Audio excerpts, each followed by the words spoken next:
मतलब है मोशन में, ठीक है। It explains the thermal properties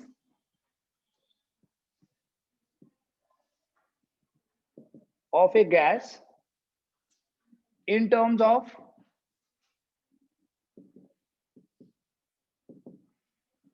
the molecular motion.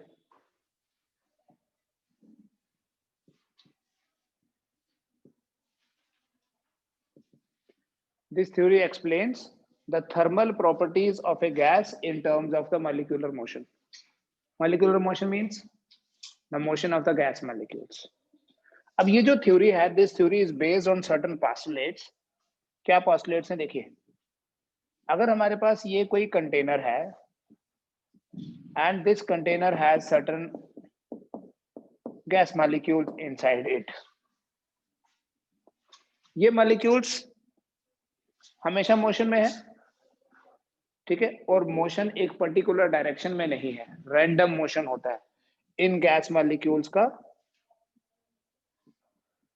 Random motion होता है। एंड कहां से इनके पास एनर्जी आई, बिकॉज मोशन में है तो ऑब्वियसली इनके पास काइनेटिक एनर्जी होगी, वो जो इनके पास काइनेटिक एनर्जी आएगी दैट इज एक्चुअली थर्मल, मतलब टेम्परेचर के कारण। इसी थ्योरी में हम ये भी पढ़ेंगे कि 0 केल्विन पे मॉलिक्यूलर मोशन नहीं होता, but 0 kelvin is a very very low temperature, ठीक है। प्रैक्टिकली वो है नहीं कहीं भी, वो साइंटिफिकली हम ऑब्टेन करते हैं, but at normal temperatures all the gas molecules are in motion and उनका जो मोशन है किसी एक पर्टिकुलर डायरेक्शन में नहीं होता, रैंडम मोशन होता है, and that is due to temperature, ठीक है, उनकी थर्मल काइनेटिक, जो इंटरनल एनर्जी भी बोलते हैं जिसको हम। But there is no molecular interaction, no molecular interaction means ये जो गैस मॉलिक्यूल्स हैं ये इंडिपेंडेंटली मूव करते हैं, no interaction among them, there are no intermolecular forces, that is why the gases do not have any fixed volume. We can fill the entire room with a gas, उसी gas को हम enclose कर सकते हैं in a small container also, ठीक है। the gases do not interact with each other means there are no intermolecular forces, and इसीलिए इन gas molecules के ऊपर ग्रेविटी का इफेक्ट भी नहीं है, no effect of gravity, no potential energy, no effect of gravity. कि अगर हमारे पास किसी कंटेनर में गैस मॉलिक्यूल्स हैं तो through out the container density एक जैसी होगी, ठीक है। अगर ग्रेविटी का इफेक्ट होता तो यहाँ पर नीचे जो लोअर पोर्शन है, बॉटम पोर्शन है, यहाँ पर सारे के सारे मॉलिक्यूल्स असेंबल हो जाते और इस रीजन में डेंसिटी ज्यादा होती, बट ऐसा नहीं होता है। कभी भी हमारे पास किसी कंटेनर में गैस, अगर गैस मॉलिक्यूल्स होंगे तो वो गैस मॉलिक्यूल्स का डेंसिटी थ्रू आउट सेम होता है, ठीक है। अगर आप कोई वॉल्यूम यहाँ लोगे उसमें जितने मॉलिक्यूल्स, इतना ही वॉल्यूम यहाँ लोगे इसमें भी उतने ही मॉलिक्यूल्स होंगे, ठीक है। और ये सब इसकी वजह से है कि इनके बीच में कोई इंटरमॉलिक्यूलर इंटरैक्शन नहीं हो रही है। The density of A gas is same through out. दूसरा बेटा, किसी एक मॉलिक्यूल का जो साइज है या वॉल्यूम अगर हम बोले, मैं मान लो ये गैस मॉलिक्यूल बनाया, this volume is negligible as compared to the volume of the container, चाहे कंटेनर छोटा हो या बड़ा, ये जो मॉलिक्यूल का साइज होगा इसको हमेशा निग्लेक्ट करना है, because it is very very small. The size of molecules is negligible.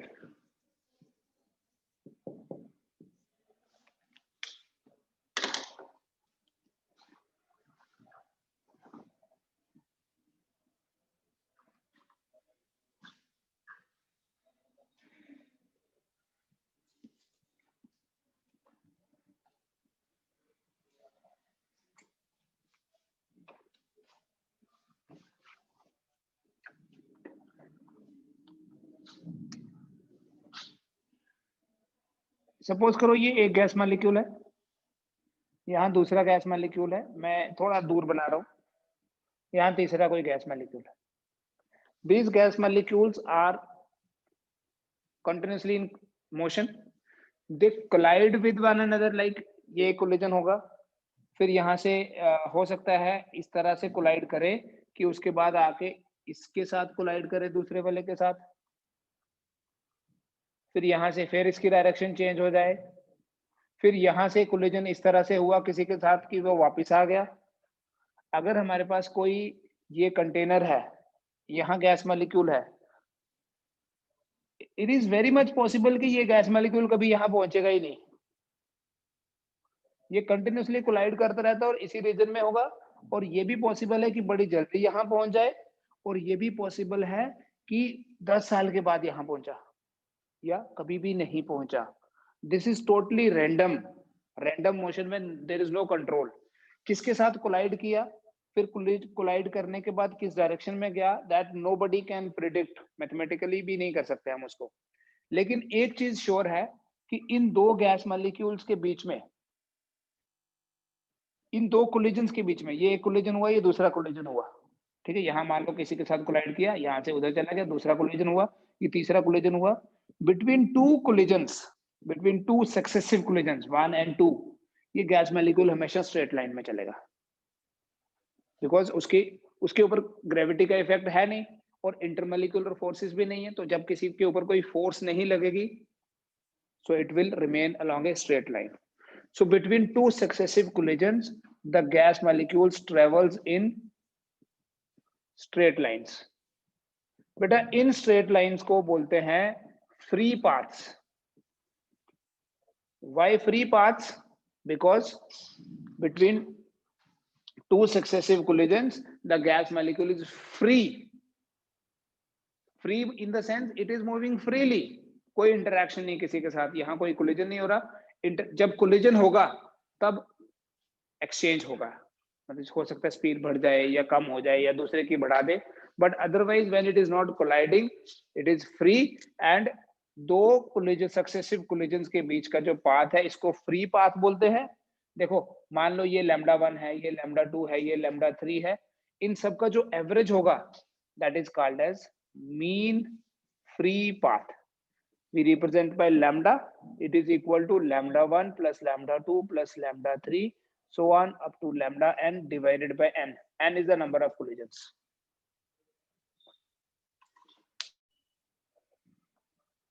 दो collisions के बीच का जो टाइम लगा, this time is called as the relaxation time.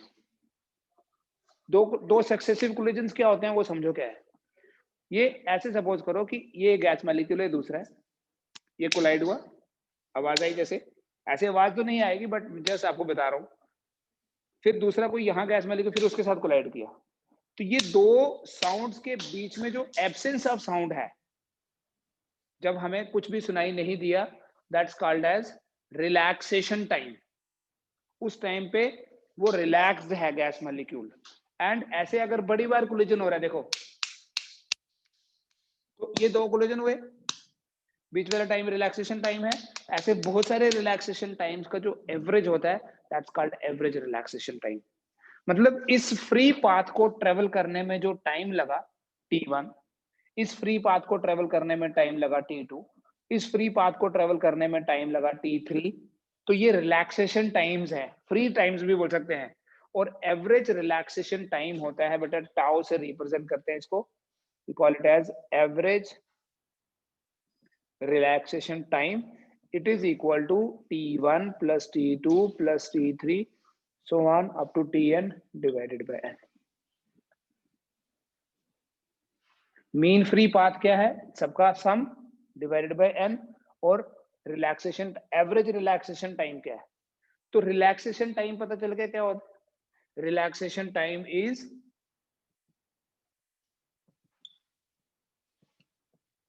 is the time between two successive collisions। लगातार दो कोलिजन्स के बीच का जो टाइम है उस टाइम को रिलैक्सेशन टाइम बोलते हैं। एंड द एवरेज, अगर लिख लो चाहे, the average of all such times is called average relaxation time. द एवरेज ऑफ all such times is called average relaxation time.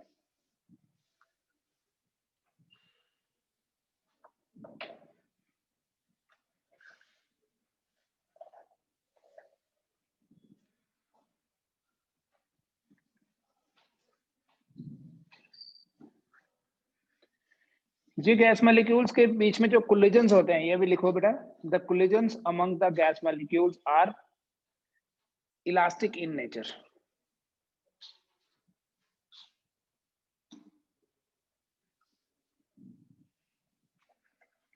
The collisions among the gas molecules are perfectly elastic.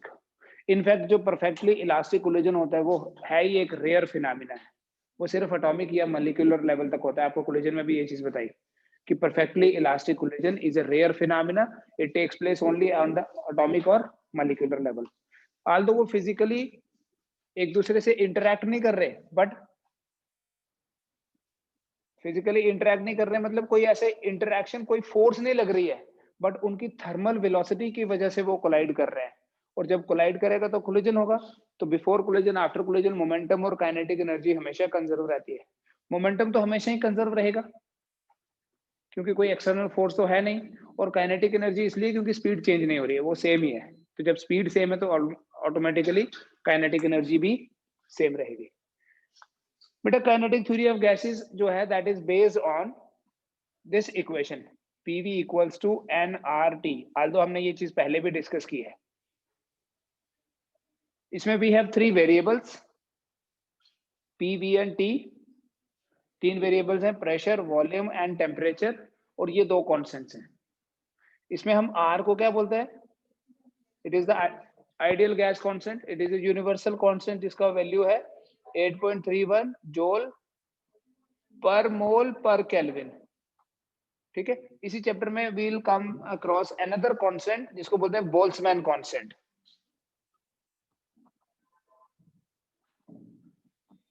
Boltzmann constant बेटा इसे हम represent करते हैं KB से,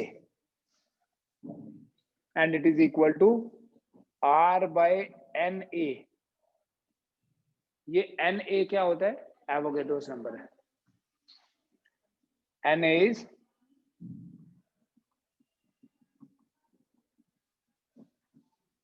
Avogadro's number.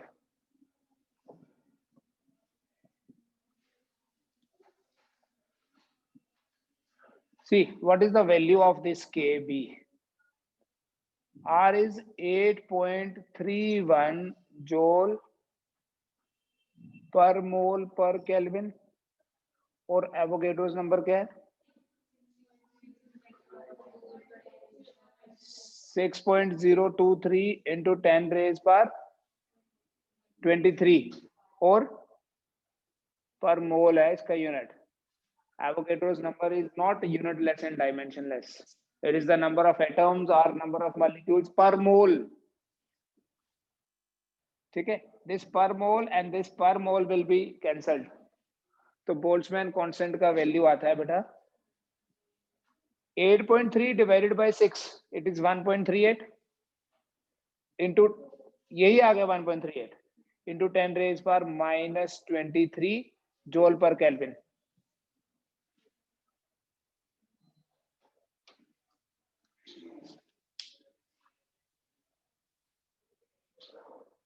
बेटा Avogadro's number का क्या इंपॉर्टेंस है? ये इक्वेशन हमने पहले डिस्कस की है. इसके बेसिस पे हम डिफरेंट गैस लॉज पढ़ चुके हैं. इनमें से अगर किसी एक को कांस्टेंट रखेंगे तो जो 2 बचे उनके बीच का जो रिलेशन है that is called as gas law. जैसे मैं ब्रीफली बता देता हूँ. If you keep the temperature constant, ये पहले से ही कांस्टेंट है, तो बनेगा PV equal to constant. So that is Boyle's law which says at constant temperature pressure is inversely proportional to volume. You know the statement.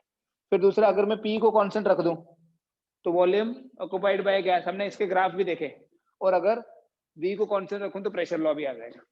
ठीक है. हम बात करते हैं एवोगैड्रोस नंबर का इंपॉर्टेंस क्या है.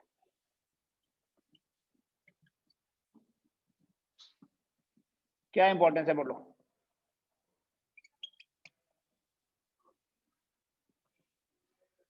एवोगैड्रोस नंबर का डेफिनेशन नहीं लिखा मैंने, बिकॉज आपने बड़ी बार लिख लिया होगा पहले भी. नहीं मुझे मत सुनाना. हाँ इंपॉर्टेंस बताओ.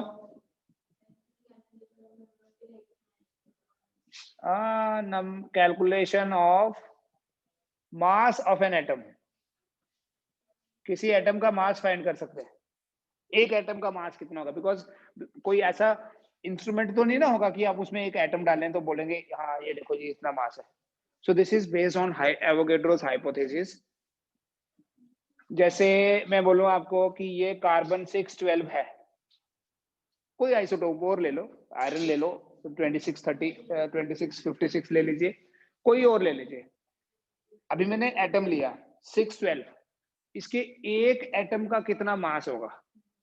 देखो पहले ये देखो, अगर इसका this is called as atomic number and this is called as mass number. What is difference between mass number and atomic mass? Atomic mass और मास नंबर सेम होता है क्या? Atomic mass and mass number same होता है? बिल्कुल नहीं same होता है। एटॉमिक नंबर जो है, सॉरी, एटॉमिक नंबर तो होता ही डिफरेंट है। जो मास नंबर है इसको हम ए से रिप्रेजेंट करते हैं, और एटॉमिक मास तो हम खाली एम लिखते हैं पूरा ही। इसका ये मतलब नहीं कि खाली ये डिफरेंस है। जो मास नंबर है बेटा ये कभी फ्रैक्शन में नहीं होता। How we define mass number? Total number of protons plus neutrons, जिसको बोलते हैं mass number is the number of nucleons. Nucleons मतलब प्रोटॉन्स प्लस न्यूट्रॉन्स, ठीक है। जैसे यहां कितने न्यूक्लियॉन्स है? 12। So what is the mass number of C612? बोलो 12। इसका मतलब इसके अंदर 12 प्रोटॉन्स है, 12 प्रोटॉन्स प्लस न्यूट्रॉन्स है। अब न्यूट्रॉन कैसे निकालते हैं? इसमें से माइनस करते हैं। जैसे कोई और एग्जांपल लेता हूं, यहां तो सेम है ना। मैं एग्जांपल लेता हूं 2656, ठीक है। How many protons are there in the nucleus? 26। अब 26 प्रोटॉन्स हैं तो ऑब्वियसली 26 इलेक्ट्रॉन्स होंगे। How many neutrons are there? 30। So that number of neutrons plus number of protons is called mass number. That can never be a fraction. क्योंकि हम क्या assume करके चल रहे हैं, although that is not a fact, आज की date में अगर बात करें हम तो ये एज्यूम करके चलते हैं कि प्रोटॉन्स और neutrons are the fundamental particles, further divisible नहीं है। But modern concept is different. It is कि ये क्वार्क से बने हुए हैं, बट अभी भी चलो क्वार्क्स को हम इंडिपेंडेंटली नहीं मानते, तो हम प्रोटॉन और न्यूट्रॉन को ही बोलते हैं। एटॉमिक मास बेटा वेटेड एवरेज होता है, weighted average of different isotopes. और ये कैसे कैलकुलेट किया जाता है? हमारा थोड़ा सा टॉपिक डाइवर्ट हो गया, हम पढ़ने वाले कुछ और थे, बट आपको ये डिफरेंस आपने बोला सेम है, इसलिए मैं थोड़ा सा डाइवर्ट हो गया हूँ। अब weighted average of different isotopes, मान लो कोई एक एलिमेंट है, आपको पता है आइसोटोप्स क्या होते हैं, उसमें ज्यादा डिटेल नहीं जाएंगे। लाइक हाइड्रोजन के 3 आइसोटोप्स हैं, प्रोटियम, ड्यूट्रॉन एंड ट्राइटम, ट्राइटॉन या ट्रेटियम बोलते हैं। ऐसे ही अगर कोई एलिमेंट है, सपोज करो X, और इस X के 3 आइसोटोप्स हैं, एक का मास है m1, एक का मास है, एक के एटम का मास हम निकालेंगे, कैसे निकालते हैं? एक के एटम का मास है m1, दूसरे के एटम का मास है, एक एटम का मास है, 3 डिफरेंट आइसोटोप्स, जैसे इसका एक एटम इतना m1, m2, इसका मास m3, और इनकी जो रिलेटिव अबंडेंस है नेचर में कितना प्रेजेंट है, मान लो ये है 20%, या ऐसे लिखता हूं, ये A% है, ये B% है, और ये C% प्रेजेंट है। तो ABC is 100, A plus B plus C is 100%। जैसे अगर 2 ही होते तो ये अगर 20% है तो ये 80% होता, 3 है तो ये हो सकता है 10, 40, 50। अगर हमें ये सब गिवन डेटा है, या हमें पता है कि एक पर्टिकुलर न्यूक्लियस है, उसके डिफरेंट आइसोटोप्स हैं, ठीक है, हर एक का मास, एक एटम का मास और उनकी रिलेटिव एबंडेंस पता है, तो एटॉमिक मास जो है वेटेड एवरेज का क्या मतलब है? We write m1 a1 plus m2 a2 plus m3 a3 divided by 100। Atomic mass आपके पास most of the time it will be a fractional number, ठीक है। Mass number can not be a fraction. Mass number तो है कि कितना number कितना है, एटॉमिक मास क्या है कि वेटेड एवरेज मास कितना है, that mass can be 5 gram, 5.1, 5.2, although ग्राम में नहीं होता, किसमें होता है वो? AMU में लेते हैं, एटॉमिक मास यूनिट। ठीक है, चलो अब इस पे आते हैं, लिखते रहना जो बाद में लिखना होगा। थोड़ी केमिस्ट्री आ गई इसमें, मुझे आती नहीं वैसे ज्यादा केमिस्ट्री।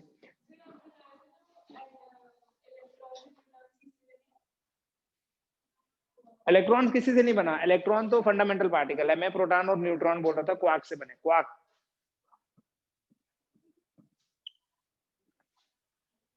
अब मैं इसके ऊपर एक पूरा लेक्चर दे सकता हूँ क्वार्क्स के ऊपर, या there is a category called as leptons. Electrons leptons के अंडर आते हैं, बहुत सारे ऑन्स हैं। There is a category called as muons, this cat sound, muons. ठीक है, there is a category called as ब्रेऑन्स।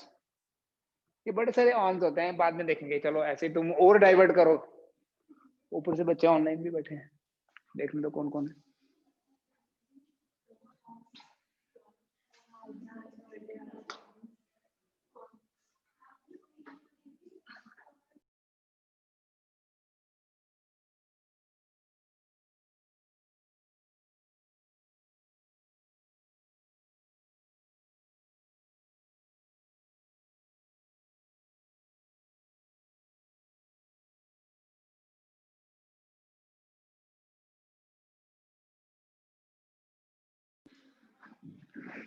चलो अब कहां से कहां पहुंच गए।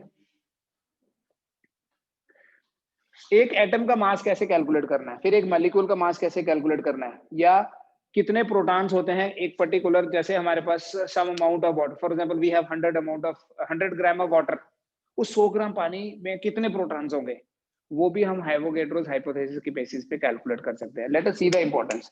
C612 एक एलिमेंट हमने ले लिया, ठीक है। So how many atoms are present in 12 gram, that is what Avogadro's number is. So number of atoms in, अब ये नहीं बोलना कि एटॉमिक मास और मास नंबर सेम है, चाहे आपको ये कैलकुलेशन समझ आई नहीं आई वो नहीं मुझे पता, बट सेम नहीं है। नंबर ऑफ एटम, अगर C612 ले रहा हूं, number of atoms in 12 gram of carbon is 6.023 into 10 raised power 23। ठीक है, 12 ग्राम कार्बन में इतने एटम्स हैं। अच्छा, ऐसा नहीं बोल सकते कि mass of 6.023 into 10 raised power 23 atoms is equal to 12 gram, एक ही बात है। ठीक है, 12 ग्राम में इतने एटम्स हैं, या इतने एटम्स का मास 12 ग्राम है, तो हो गया ना यहीं से मास ऑफ वन एटम कितना हुआ,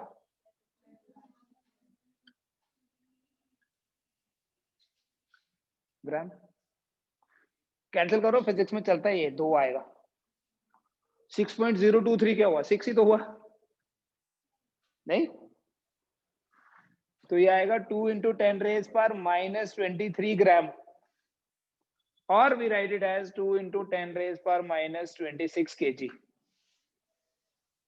so we can make an idea कि कार्बन का एक एटम जो है उसका मास कितना है, 2 into 10 raised power minus 23 ग्राम। अगर कार्बन की जगह यहाँ ऑक्सीजन लिखा होता, मैंने O816 लिखा होता यहाँ, तो ये नंबर यहाँ 16 आ जाता। ठीक है, तो in that case it would have been 16/6, 8/3, तो 2 पॉइंट समथिंग आ जाता। ये तो सेम ही रहेगा, slightly heavier, you know oxygen is slightly heavier than carbon. ठीक है, सिर्फ एटॉमिक नहीं, एटम्स का नहीं, we can also calculate the mass of a molecule, mass of a oil, किसी का भी, ये एवोगैड्रोस, पर this is based on hypothesis because nobody has seen an electron. ठीक है, दिस इज ऑल हाइपोथेटिकल, कुछ साइंटिफिक इन्वेस्टिगेशंस पे base है ये हाइपोथेसिस, ऐसे भी नहीं है कि अनन्या ने कुछ बोला और मान लिया सभी ने।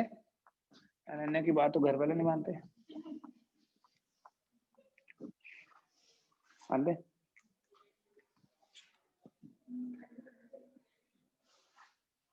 तुम्हारा नाम नहीं मेरे दिमाग में आ रहा, नहीं तो मैं तुम्हारा बोलना था। अच्छा चलो, मुझे बताओ what is the mass of, देखो मुझे वाटर लिखना भी नहीं आता, मैं 2 इधर लिख रहा था, मेरा पूरा टॉपिक डाइवर्ट हो गया, पता है, मैंने प्रेशर बढ़ाना था आज। अपनी रिकॉर्डिंग है, क्लोज ग्रुप है हमारा, मैं यूट्यूब पे नहीं कराऊंगा। H2O, व्हाट एक मॉलिक्यूल का मास कितना होगा ये बताओ, what is the molecular mass? इसका अगर हम मॉलिक्यूलर मास निकालेंगे 2 × 1 + 1 × 16, ठीक है, दैट इज इक्वल टू 18। इसका मतलब number of molecules in 18 gram of water कितना? This number is same 6.023 × 10⁻23। Number of molecules है 18 ग्राम में, ठीक है। अब मैं अगर आपसे पूछूं, मुझे वो नहीं निकालना है, मास तो निकाल ही लेंगे ना, मैं आपसे ये पूछूं कि 100 ग्राम पानी है मेरे पास, इसमें कितने प्रोटॉन्स हैं? मास निकाल सकते हैं ना, यही कॉन्सेप्ट उल्टा लिख दोगे तो इनका इतने मॉलिक्यूल्स का मास 18 ग्राम, तो एक का निकालना है तो 18, तो ये 6 3 3 × 10⁻⁻23 हो गया। मतलब वाटर मॉलिक्यूल इज 3 × 10⁻⁻23 और carbon atom is 2 × 10⁻⁻23। Number of molecules in 18 gram of water 6.023। मुझे निकालना है कि 100 ग्राम वाटर में कितने प्रोटॉन्स हैं। पहले ये सोचो कि एक मॉलिक्यूल जो है H2O, इसमें कितने प्रोटॉन्स हैं? How many protons are there? Oh, there are 10 protons. Oxygen के 8 और एक एक हाइड्रोजन, 2 हाइड्रोजन है इसलिए 2 हाइड्रोजन वाले आ गए। So how many protons? Number of protons is equal to 10, 18 नहीं। Number of molecules in 18 gram of water is this. अगर हम ये पता कर पाए कि 100 ग्राम वाटर या जो भी अमाउंट दिया 250 ग्राम या 1 कप पानी है, ऑफ कोर्स उसका क्वांटिटी डिफाइंड होना चाहिए, 1 कप पानी फिजिक्स में नहीं होता है, ठीक है। कप का पूरा particular size, volume, everything should be known. Mass कितना, ठीक है, कोई कप इतना सा हो, कोई कप इतना सा है, तो वी कैन नॉट से कि कितना। सो से 250 ग्राम ऑफ वाटर है हमारे पास, 250 ग्राम पानी किसी कंटेनर में पड़ा हुआ, बताओ कितने प्रोटॉन्स हैं उसके अंदर? No, we cannot see protons एक एक कैल करके। So this is calculated on the basis of Avogadro's hypothesis. या मैंने 100 ग्राम लिया, number of molecules in 18 gram of water कितना है? 6.023 × 10⁻23। 18 ग्राम में, 1 ग्राम में कितने मॉलिक्यूल्स होंगे? अरे 1/3 × 10⁻, क्या बात करते हो? अरे नहीं पुत्र, 18 ग्राम में इतने, तो 1 ग्राम में 6.0 1/3। हर बार थोड़ी वही करता है वो, तो मैंने किया ही नहीं। Number of molecules in 18 gram of water is this. Number of molecules in 1 gram of water is this. How many molecules are there in 100 gram of water? 6.023 into 10⁻23 divided by 18 into 100. So this way we can calculate, this is 3, this will be 33.3, है ना? 100/3 कितना होता है? So how many molecules are there? 33.3 into 10⁻23, इतने molecules हैं। अब हमने क्या कैलकुलेट करना था? प्रोटॉन्स कितने। तो इतने मॉलिक्यूल्स हैं, एक मॉलिक्यूल के पास अगर 10 प्रोटॉन्स हैं, तो इतने मॉलिक्यूल्स के बाद कितने हो गए? 10⁻24 हो गए। अच्छा, तो इलेक्ट्रॉन्स कितने हैं? इतने ही। मतलब व्हेन वी सपोज करो हमने 100 ग्राम पानी कंज्यूम किया, इसका मतलब हमने इतने प्रोटॉन्स कंज्यूम कर दिए। कितने? नंबर ऑफ प्रोटॉन्स कितने हैं? 33.3 into 10⁻24 प्रोटॉन्स हमने कंज्यूम किए। पर दैट डज नॉट मीन कि हमने 100 ग्राम पानी पिया तो हमारी बॉडी पॉजिटिवली चार्ज हो गई, बिकॉज हमने प्रोटॉन्स कंज्यूम नहीं किए, बेसिकली वाटर मॉलिक्यूल्स। तो वाटर मॉलिक्यूल इज न्यूट्रल, जितने प्रोटॉन्स उतने इलेक्ट्रॉन्स भी बॉडी के अंदर गए, ठीक है। तो ओवरऑल बॉडी की न्यूट्रलिटी जो है वो मेंटेन रहेगी, ठीक है। मॉलिक्यूलर वेट निकाल सकते हैं, नंबर ऑफ प्रोटॉन्स निकाल सकते हैं। अब ऐसे ही जैसे ये मॉलिक्यूलर वेट के बेसिस पे निकाला, अब कार्बन के बेसिस पे तो कार्बन को तो सीधा ही निकालेंगे ना। कार्बन में कितने प्रोटॉन्स हैं? 6 प्रोटॉन्स। बट अगर मैं बोलूं 100 ग्राम कार्बन है, उसमें कितने प्रोटॉन्स होंगे? तो आपको ये निकालना पड़ेगा कि 100 ग्राम कार्बन में एटम्स कितने हैं कार्बन के। ऐसे नहीं आपकी 100 से मल्टीप्लाई कर देना, मैंने देखा बड़ी बार रैंडमली क्या करते हैं, एक कार्बन के पास 6 प्रोटॉन्स हैं तो 100 ग्राम कार्बन मतलब 600 protons. That is totally wrong. एक एटम के पास 6 है, बट 100 ग्राम में 100 एटम थोड़ी है। यू हैव टू कैलकुलेट 12 ग्राम में कितने हैं, 6.023 into 10 days, बट 1 ग्राम में कितने होंगे, 6.023 into 10 days डिवाइडेड बाय 12। ठीक है, तो 50 into 10 days पर 23 आएगा। तो उसके बेसिस पे आप किसी एटम में किसी गिवन अमाउंट, कोई गिवन अमाउंट ऑफ एटम्स है, 100 gram of carbon, 100 gram of iron, उसमें कितने प्रोटॉन्स हैं या मॉलिक्यूल्स। तो ये इंपॉर्टेंस है एवोगैड्रोस नंबर की। हम किसी एटम का मास निकाल सकते हैं, किसी मॉलिक्यूल का मास निकाल सकते हैं, किसी गिवन अमाउंट ऑफ एटम में कितने प्रोटॉन्स है या गिवन अमाउंट ऑफ मॉलिक्यूल जो है उसमें कितने प्रोटॉन्स है वो निकाल सकते हैं। ठीक है, नेक्स्ट क्लास में हम पढ़ेंगे pressure exerted by gas, that is the main question, only one question. ठीक है, बट 2-3 दिन चलेगा वो। आज क्या है ये क्वेश्चन कौन सा आता है? एक क्वेश्चन हर बार आता है, मैंने ये थोड़ी बोला कि ये वाला एक, it can be any one.